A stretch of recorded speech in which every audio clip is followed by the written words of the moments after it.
300 kilometres నుంచి అయితే travel చేసేసి ఈ బ్రదర్ అయితే iPhone 16 కోసం అయితే స్టోర్ అయితే విజిట్ చేసేస్తున్నాడు. Hi brother. Hi brother. ఎక్కడికి వెళ్ళి వస్తున్నావు బ్రో? కర్నూలు నుంచి. కర్నూలుకి వెళ్ళి? మీ ఏరియాలో స్టోర్స్ ఏం లేవా? ఉన్నాయి బ్రో. మరి ఇంత దూరం ఎందుకు వచ్చావు? మంచి కాస్ట్లో ఉన్న మంచిగా బడ్జెట్లో దొరికింది కూడా వచ్చేసిన బ్రో. ఓకే, రీల్ చూసినావా? రీల్ చూసిన ఇన్స్టాగ్రామ్ లో. రీల్ లో చూసినట్టు రియల్ గా అయితే ఉండదు కదా అన్ని జాగాల. ఉంటా, అందుకే ఫోన్ చేసిన బ్రో. ఓకే, అనిపించిందా ఈ ప్రైస్ లో వస్తుందని అనిపించిందా నీకు? అనిపించింది, కాల్ చేసి కన్ఫర్మ్ చేసుకున్నా. కన్ఫర్మ్ చేసుకుని మరి కన్ఫర్మ్ చేసుకున్నట్టే దొరికిందా మరి ఇక్కడ? దొరికింది బ్రో. హ్యాపీయా మరి? Happy bro. ఎలా వచ్చావు అంత దూరం నుండి? బండి నుంచే బ్రో. బండి మీద వచ్చావు?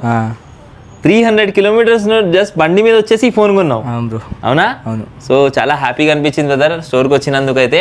సో నీ కోసం నా సైడ్కి వెళ్ళి ఒక చిన్న గిఫ్ట్ హ్యాంపర్ అయితే ఉంది, తీసుకో. సో ఒక ఎయిర్పోర్ట్స్ నీ కోసం అయితే. సో మీరు కూడా అయితే స్టోర్ విజిట్ అయితే చేసేసేయండి. ఈ బ్రదర్ కూడా అయితే వచ్చేసి iPhone 16 అయితే పర్చేస్ చేస్తారు మన స్టోర్లో. బై సేల్ ఎక్స్చేంజ్ ఆప్షన్స్ అయితే ఉన్నాయి. మీ దగ్గర ఉన్న ఓల్డ్ డివైస్ ఎక్స్చేంజ్ చేసుకొని ఏ ఫోన్ అయినా మీరు పర్చేస్ చేయొచ్చు. ఇయర్ ఎండ్ సేల్ కూడా అయితే స్టార్ట్ అయిపోయింది. స్టోర్ విజిట్ చేయండి, ఆఫర్ని గ్రాప్ చేసుకోండి. Thank you.